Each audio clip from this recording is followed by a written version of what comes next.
R. Kelly's manager has gone on trial accused of forcing the cancellation of a screening of a documentary about the singer's sexual abuse of women and girls by calling in a threat to a crowded Manhattan cinema. In December 2018, Donnell Russell made a brief phone call from his Chicago home to the theater, claiming someone with a gun was planning to shoot at the crowd watching Lifetime's Surviving R. Kelly series, Assistant U.S. Attorney Laura Pomerantz told jurors. She said, "He knew his words would sabotage the event."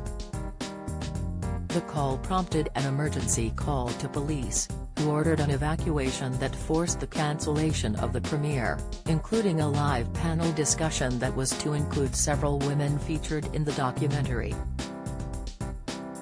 The defendant wanted to keep the women quiet, Ms. Pomerantz said in Manhattan federal court.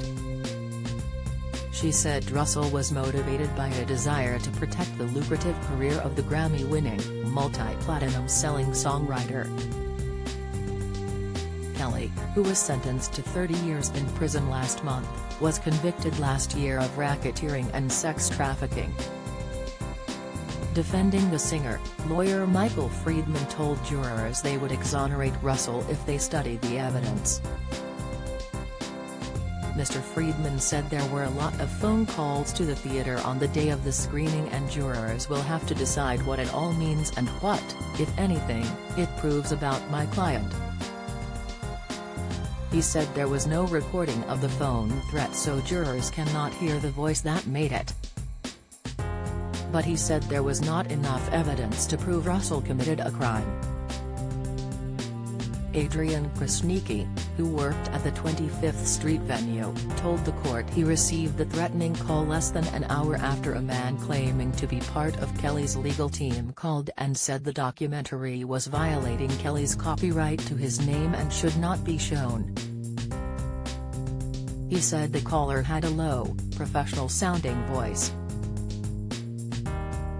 Mr. Krasniqi said the later call consisted of a deep-voiced man with a slang tone, like a thug, saying in a very serious and very blunt manner that someone had a gun and they were going to shoot up the place.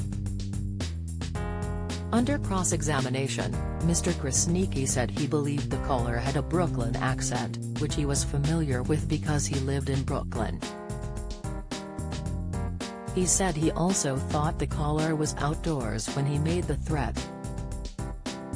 Ms. Pomerantz said Russell partly demonstrated his guilt through his communications with a female co-conspirator who was at the theater at the time.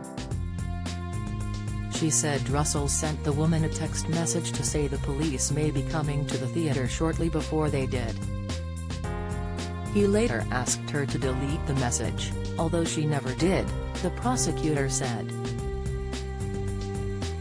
Ms. Pomerantz said phone records to be introduced as evidence will show Russell called the theater 9 times on the day of the screening.